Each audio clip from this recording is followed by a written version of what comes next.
Ada seorang orang soleh, Bapak Ibu sekalian, kisah berhubungan dengan keluh kesah kepada Allah. Orang miskin, anaknya 4-5 orang, susah hidupnya. Kisah dulu, kisah klasik. Dia lagi duduk, istrinya hidangkan makan, makan pas-pasan antara dia, istri sama anak-anaknya 5 ini. Orang miskin, susah hidupnya. Ada yang ketuk pintu malam-malam, begitu ketuk pintu dibuka, dia suruh istrinya buka. Buka ternyata orang miskin yang lain minta makanan. Orang miskin yang lain minta makanan.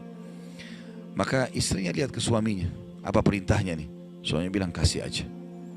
Semuanya dikasih, karena kalau dibagi dua nggak cukup. Orang miskin tuh bawa anaknya banyak, nggak cukup makanan. Lalu kemudian istrinya sama suaminya, suami istri orang beriman kepada Allah, tahu. Ya sudah, sabar.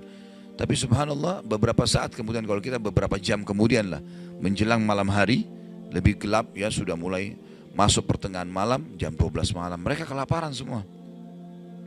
Istrinya bilang, anak-anaknya nangis, saya lapar, kamu juga lapar, anak-anak lapar, bagaimana? Kata suaminya, tenanglah, saya akan coba cari jalan keluar, minta kepada Allah. Istrinya nggak paham suaminya mau kemana. Dia pakai bajunya, baju keluar, kemudian dia keluar pergi ke masjid dekat rumahnya. Malam hari, jam 2 malam. Dia keluar, dia masuk di masjid, lalu dia sholat tahajud. Dan ini sifat orang beriman. Berkeluh kesah sama Allah itu jangan cuma hal yang besar, dari hal yang kecil. Manja sama Allah itu baik.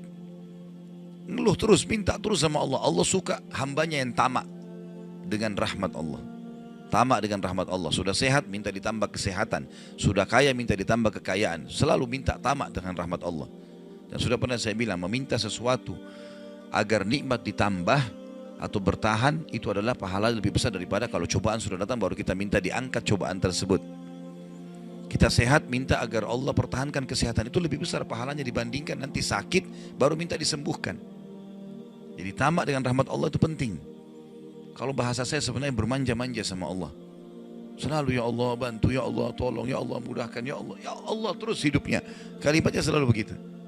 Orang ini masuk ke dalam masjid, dia sholat malam lalu dia minta sama Allah, doanya begitu. Ya Allah, engkau tahu aku kelaparan dengan istriku dan anakku malam ini, maka berilah kami makan. Minta makan sama Allah. Ya. Maka yang terjadi dalam kisah ini dikatakan ada seorang raja, pemimpin wilayah itu, sudah 1 minggu mau taubat. Sudah seminggu mau taubat. Dia tidak tahu harus kemana. Pada malam itu, di mana orang soleh yang miskin ini sedang ibadah, minta tolong kepada Allah dikasih makan.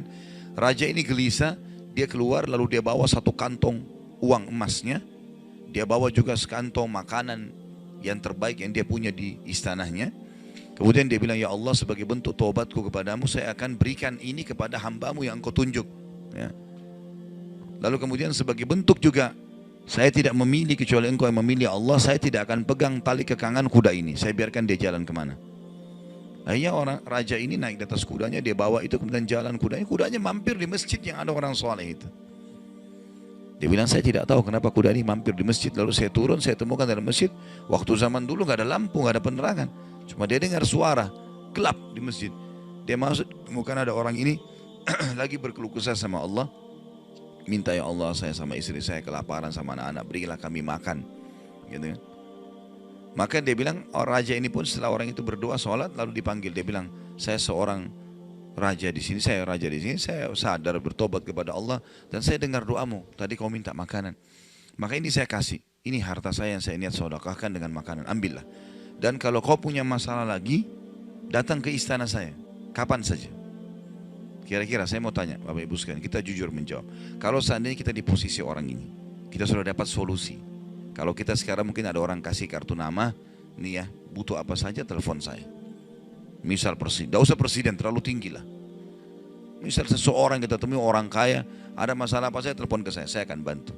Saya yakin umumnya orang meninggalkan Allah pada saat itu. Sudah selesai, dia pikir orang ini sudah bantu, sudah selesai. Tiap hari telepon orang itu, telepon dikasih bantuan. Perhatikan orang soleh ini apa yang dia bilang.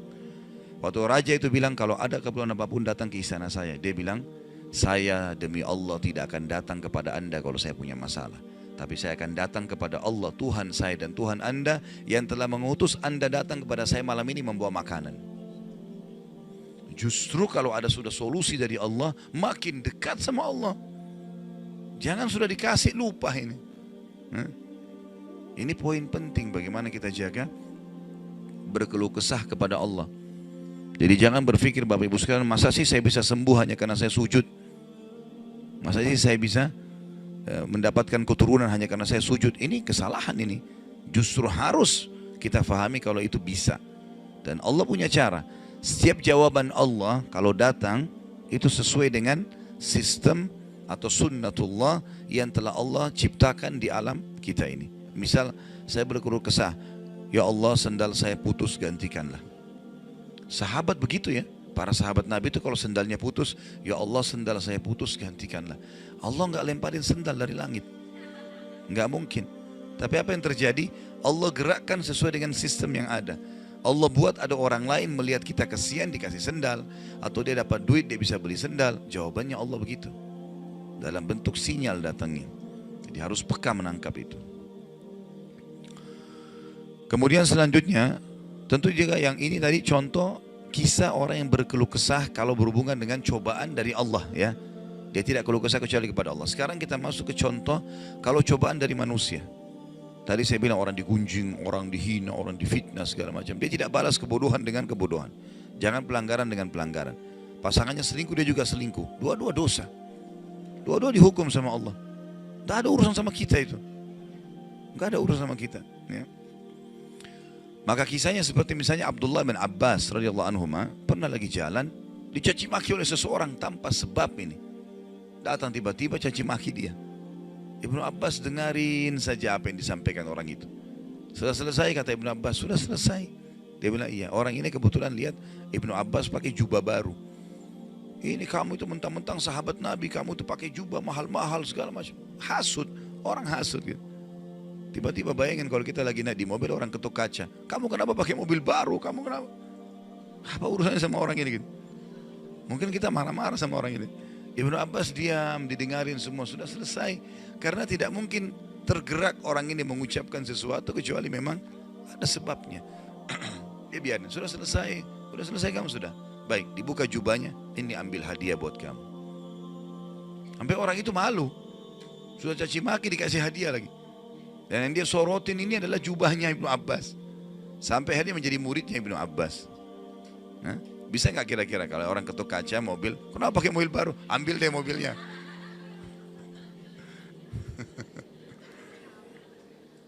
Baik, kisah yang lain, Ali bin Husain radhiyallahu anhu. Ini cucu Nabi SAW, anaknya Husain. Ya, radhiyallahu anhu ajma'in. Terkenal dengan Zainal Abidin, masyhur dengan kesalihannya. Dia pernah jalan dicaci maki oleh orang tanpa sebab ini. Mentang-mentang kau turunan Nabi, mentang-mentang kau begini, mentang-mentang kau begini, caci maki. Dia diam saja. Dia nggak bicara banyak. Didengarin. Orang-orang sekitarnya sudah marah nih. Tapi karena dia diam, orang diam semuanya. Sampai udah selesai dia bilang, wahai saudaraku, kalau seandainya kamu tahu lebih banyak tentang aku, mungkin kau akan lebih banyak cerita tentang keburukan. Saya ini banyak dengan keburukan, gitu kan? Kemudian dia bilang sama orang di sekitarnya, ada pegang uang, ada bawa duit, kasih orang ini 1000 dirham dan tunjukkan alamat kita. Siapa tahu dia punya hajat. Orang itu jadi tambah malu gitu. Ya. Karena perilaku akhlak yang mulia dan ini yang Islam ajarkan kepada kita. Pada saat kita kepancing emosi, kontrol, tenang, jangan dibalas. Gak ada gunanya itu, gak ada manfaatnya. Hanya akan merusak kejiwaan kita. Kata-kata jadi kasar, hidup kita jadi tidak tenang. Ya. Tapi kalau kita gunakan teori syar'i ini, kita akan tenang, tetap bisa makan, tetap bisa tidur, tetap bisa segala-galanya. Baik, kita berdoa kepada Allah SWT, semoga majelis kita diberkahi olehnya dan dijadikan sebagai tambahan amal kita pada hari kiamat. Dan semoga saja seluruh amal yang pernah kita kerjakan, yang akan kita kerjakan sampai ajal menjelang datang diterima dengan kemahamurahannya. Dan semoga semua dosa yang pernah kita kerjakan sekecil sampai sebesar apapun diganti dengan kemahamurahan Sang Pencipta menjadi pahala. Dan kita mendoakan Indonesia untuk selalu makmur, damai, tentram, dan seluruh muslimin bersatu di bawah bendera tauhid la ilaha illallah Muhammad Rasulullah, kembali dalam segala ibadah mereka kepada Al-Quran dan Sunnah. Dan semoga Allah juga memberikan pemimpin-pemimpin yang muslim yang adil kembali kepada Al-Quran dan Sunnah. Dan juga semoga Indonesia menjadi contoh bagi negara-negara yang lain. Dan kita selalu mendoakan saudara kita di Palestina, di Syria, di Yaman, di Irak, di Myanmar, di Ahsa, dimanapun mereka berada yang sudah tertindas. Semoga Allah ikhlaskan niat mereka, terima para syuhada mereka, mulakan Islam di tangan mereka dan tangan kita semua. Dan semoga Allah partisipasikan kita bersama mereka di pahala, baik dengan doa, dengan harta dan juga dengan jiwa kita. Dan Dan semoga Allah dengan kemahamurahannya menyatukan kita semua di surga firdausnya tanpa hisab, sebagaimana yang satukan kita di majelis ilmu yang mulia ini. Allahu alam, ini mungkin yang kita sampaikan, mudah-mudahan bermanfaat. Subhanakallahumma bihamdika asyhadu an la ilaha illa anta astaghfiruka wa atubu ilaik. Wassalamualaikum warahmatullahi wabarakatuh.